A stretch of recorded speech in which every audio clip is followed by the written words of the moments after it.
I'm not really from the blogging, internet type of generation. I'm kind of old school. And I suppose all that stuff really has some value to it, but as I wrote recently, it really just burdens my heart, you know? You see all these young men blogging and fighting over theological nuances. And in a way, many of them haven't lived long enough to even know or at least experience what they're talking about.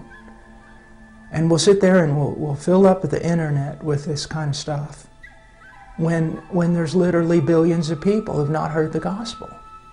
I mean, it's insane. If you're listening to this and you're a young man, this is probably not your time to write a book and change the world or have a blog that gets hits from all over the planet. This is your time to prepare yourself to become a man of God. Not to be on the internet, but to be alone with God in prayer until He pours out His Spirit on you and makes you a useful servant. And then go out and don't be involved in pouring water on a land that's saturated. Go out with your life and preach the gospel to the nations that don't know Christ. Why be alive?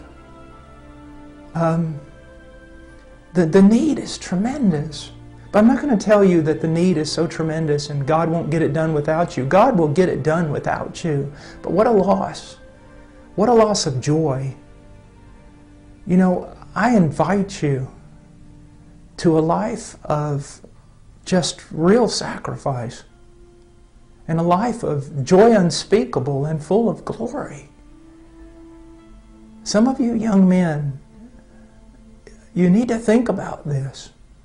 You need to think about going out there and preaching the gospel, suffering for Christ and relishing that suffering. Now, I'm 49 years old and my body is broken into a million pieces. Like Robert Murray McShane said, you know, the Lord gave me a message and a horse, and I've killed the horse. And I feel that way, but I can tell you this, I'm glad. I'm glad. He's worth dying for, young men. And don't waste your life trying to be a theological expert to a bunch of people who already probably know more than you do. Get out there and preach the gospel.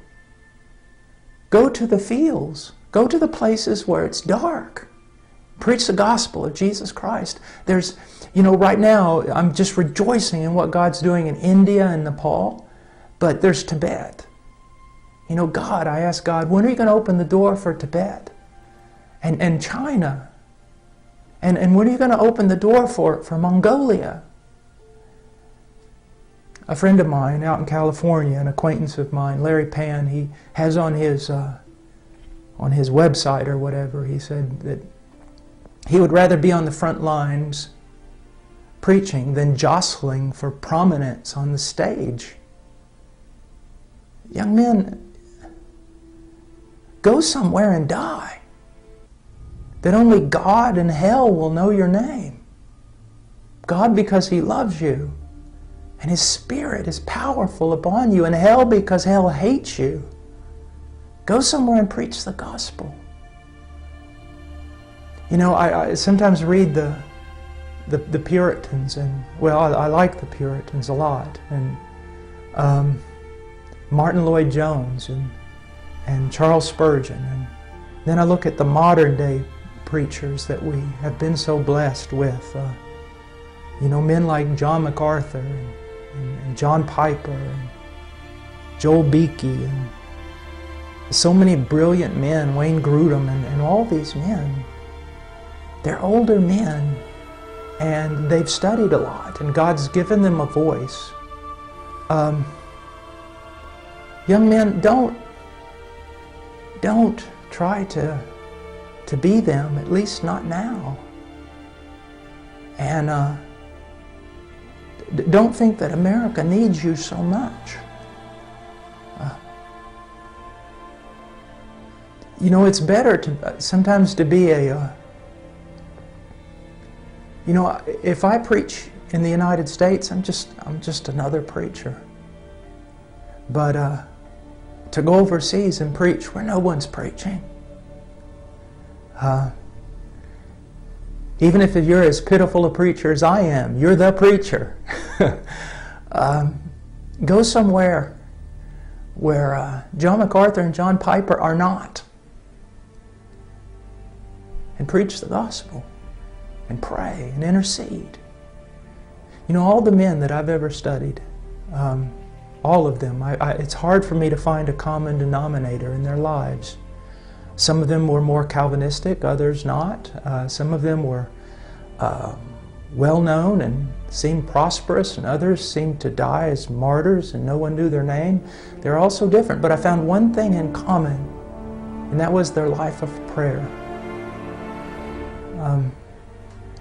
Prayer, enduring, persevering prayer. You know, who cares about what man knows your name? You know, the question is, does God know your name? And secondly, does our arch enemy know your name? Does he hate you with a great hatred? Not because you're some well-known preacher, but because on your knees you fight him. On your knees you wrestle with him. You've grabbed hold. You need to be a man of prayer. And because missions, like India, Nepal, everywhere else, it advances on prayer. You know, there's a few things that I've never heard. I've never heard an old man say that he wished he had spent less time with his wife and children. They always say the opposite. I've never met an old preacher who regretted spending too much time in prayer. But just about everyone I've ever met has regretted not spending enough time in prayer. You know, if you know the Word really well, and boy, you're just perfect, and your thinking and your logic is pristine, but you're not a man of prayer, you're not worth 2 cents in the kingdom of heaven. You're just not worth 2 cents in the kingdom of heaven. You'll be full of a lot of knowledge and proud and no power. No power.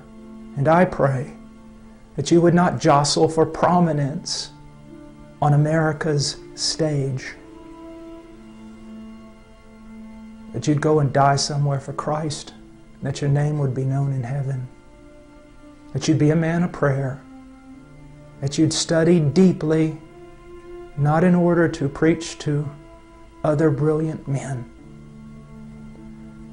but to preach properly to those who have never heard, and to pastors whom God has raised up in foreign lands who've never had the privilege of studying as you have had the privilege to study.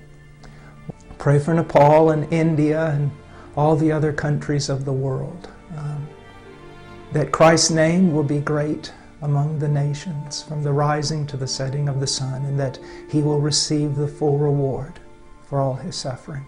God bless you. Have a great day.